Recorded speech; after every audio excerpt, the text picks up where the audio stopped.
ആർ.വി. ബാബു, തന്ത്രിക്ക് ഇന്നിപ്പോൾ ലഭിച്ചിരിക്കുന്ന ഈ ജാമ്യത്തെ അങ്ങനെയാണ് കാണുന്നത്. തന്ത്രിക്ക് ജാമ്യം കിട്ടി എന്നുള്ളത് കൊണ്ട് മാത്രം തന്ത്രി കുറ്റക്കാരനല്ലാതാവുന്നില്ല എന്നുള്ള ന്യായമൊക്കെ ശരിയാണ്. ആ വാദം തെറ്റൊന്നുമില്ല. തന്ത്രി കുറ്റക്കാരനാണ് എന്നുള്ളത് ഒരു വിചാരണയിൽ തെളിയേണ്ടത്. ജാമ്യം കിട്ടി എന്നുള്ളത് കൊണ്ട്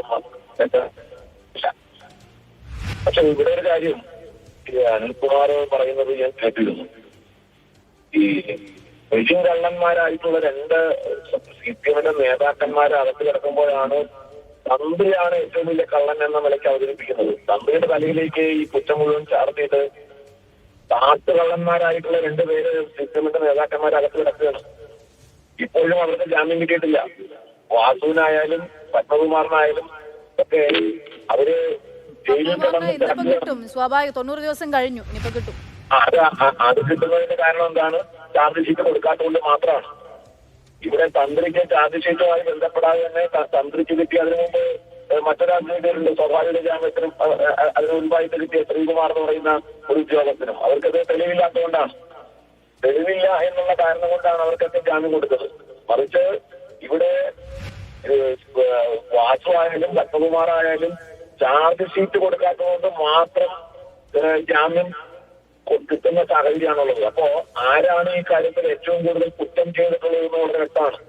കുറ്റത്തിന്റെ ഗ്രാവിറ്റി അനുസരിച്ച് നോക്കുമ്പോൾ പത്മകുമാറും വാസുവും ഒക്കെയാണ് ഏറ്റവും ഗുരുതരമായ കുറ്റം ചെയ്തിട്ടുള്ളത് എന്നുള്ളതാണ് ഈ ജാമ്യം കൊടുക്കുന്നതിലൂടെ നമുക്ക് മനസ്സിലാവുന്നത്. കുറ്റത്തിന്റെ ഗ്രാവിറ്റിയാണ് ഞാൻ പറഞ്ഞത്. അതുകൊണ്ട് അങ്ങനെയുള്ള കാട്ടുകള്ളന്മാരെ ന്യായീകരിക്കുകയും തന്ത്രിക്കെതിരെ തിരിച്ചുവിട്ട് മുഖം രക്ഷിക്കാൻ ശ്രമിക്കുന്ന CPM-ന്റെ ഈ ഒരു നെറുകെട്ട നയമുണ്ടല്ലോ, ആ നെറുകെട്ട നയമാണ് ഇവിടെ ആവർത്തിച്ചുകൊണ്ടിരിക്കുന്നത്. അത് ജനങ്ങൾക്ക് മനസ്സിലായിട്ടുണ്ട്. അതുകൊണ്ട് CPM-നെ കൈ കഴുകിയിട്ട് എല്ലാ കുറ്റവും തന്ത്രിയെ ചാർത്ത് ചെയ്ത് രക്ഷപ്പെടാമെന്നൊന്നും ആവില്ല.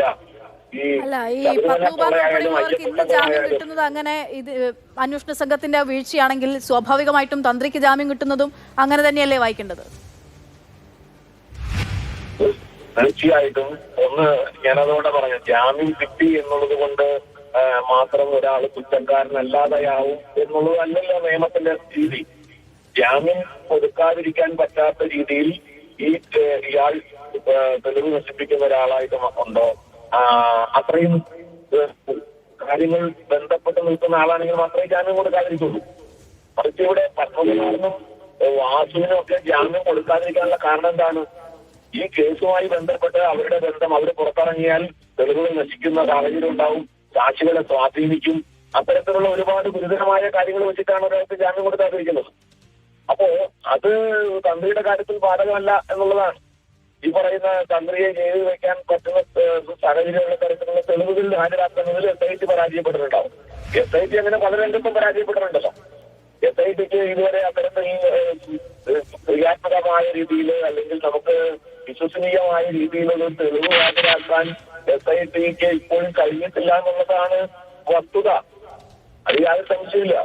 SITയുടെ പുറത്തുവെത്തി ഹൈക്കോടതി അഭിനന്ദിച്ചിട്ടുണ്ടെന്നുള്ളത് ശരിയായിരിക്കാം. അത് നിവൃത്തിയില്ല. ഹൈക്കോടതി തന്നെ നിയോഗിച്ചൊരു കമ്മീഷന്റെ പുറത്ത് അന്വേഷണ സമിതിയുടെ പുറത്ത് നടത്തി അഭിനന്ദിക്കാതെ ഹൈക്കോടതിക്ക് നിവൃത്തിയില്ലല്ലോ.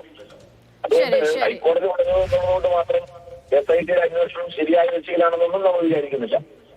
SIT അന്വേഷണം ശരിയായ ദിശയിലാണെന്ന് കരുതാനാകില്ല എന്നുള്ളതാണ്. ഒപ്പം തന്നെ ചാർജ് ഷീറ്റ് കുറ്റപത്രം സമർപ്പിക്കാത്തത് കൊണ്ടാണ് പത്മകുമാറിന് ഉൾപ്പെടെയുള്ള ആളുകൾക്ക് സ്വാഭാവിക ജാമ്യത്തിലെങ്കിലും പുറത്തിറങ്ങാൻ സാധിക്കുന്നത് എന്നും, ഒപ്പം തന്നെ ഈ കുറ്റം ചെയ്തതിന്റെ ഗ്രാവിറ്റിയുടെ ഏറ്റക്കുറച്ചിലുകളുടെ വ്യത്യാസമാണ് തന്ത്രിക്ക് നേരത്തെ ജാമ്യം കിട്ടിയതിൽ എന്നുള്ളതൊക്കെയാണ് ഇപ്പോൾ ആർ.വി. ബാബു നടത്തുന്ന പ്രതികരണം.